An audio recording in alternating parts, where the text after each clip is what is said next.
नमस्ते विद्यार्थी व पालक मित्रांनो, ब्राईट फ्युचर मेकर्स आपल्या युट्यूब चॅनल मध्ये मी प्राध्यापक अभिषेक पाटील तुमच्या सर्वांचे या ठिकाणी सहर्ष स्वागत करतो। आजचा विषय म्हणजे काय, नीट यूजी 2026 ची जी काय ऍप्लिकेशन फीज रिफंड होणार आहे, ती रिफंड होणारी ऍप्लिकेशन फीज कोणत्या अकाउंट मध्ये होणार आहे, ती रिफंड होणारी ऍप्लिकेशन फीज जर तुम्हाला तुमच्या अकाउंट मध्ये घ्यायची असेल, विद्यार्थ्याच्या अकाउंट मध्ये असेल किंवा पॅरेंटच्या अकाउंट मध्ये घ्यायची असेल तर त्याच्यासाठी काय प्रोसेस आहे आणि त्याच्यासाठी किती दिवसाची मुदत आहे, या संदर्भात आपण आजचा हा व्हिडिओ बनवत आहोत। चॅनलला जर नवीन असाल तर अशाच माहितीपूर्ण गोष्टीसाठी ब्राईट फ्युचर मेकर्स या आपल्या युट्यूब चॅनलला तुम्ही सर्व विद्यार्थ्यांनी या ठिकाणी सबस्क्राईब करायचं आहे, जेणेकरून तुम्हाला लेटेस्ट अपडेटेड आणि जेवढी काही जेन्युइन माहिती आहे ती माहिती तुम्हाला या ठिकाणी पाहता येईल। नीट यूजी 2026 चा 3 मे चा पेपर कॅन्सल झाला। कॅन्सल झाल्यानंतर जी काही एनटीए चे डायरेक्टर आहे त्या डायरेक्टरांनी सांगितलं की आम्ही जी काही नीट यूजी 2026 ची जी काही ऍप्लिकेशन फीज होती, जी आम्ही विद्यार्थ्यांकडून घेतली होती, ती साधारणतः 1700 रुपये जी काही फीज होती ती फीज आम्ही आता विद्यार्थ्यांना या ठिकाणी रिफंड करणार आहोत आणि नवीन ऍप्लिकेशन भरण्याची गरज नाही।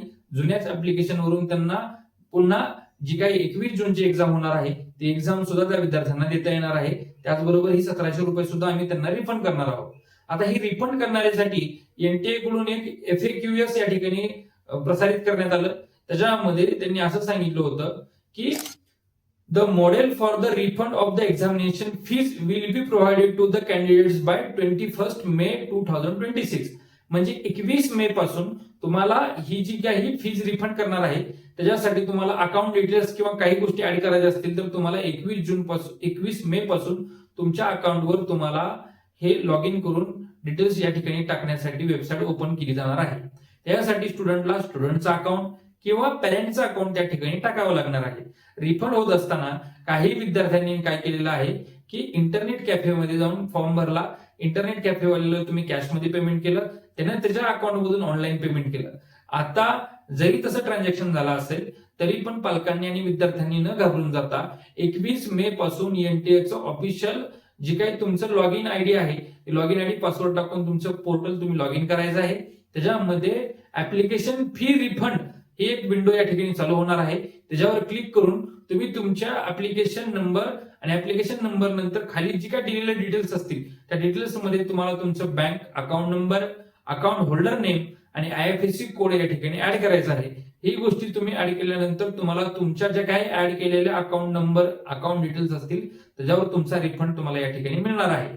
जर तुम्ही ऍड केलं नसेल किंवा काही कारणास्तव जर तुमचं राहिलं तर ज्या अकाउंट मधून तुमचे पैसे कट झाले होते ऍप्लिकेशनचे त्याच अकाउंट मध्ये ते पैसे तुम्हाला रिफंड मिळतील। त्यामुळे घाबरून जायची गरज नाही, सर्वांना एनटीए कडून रिफंड मिळणार आहे।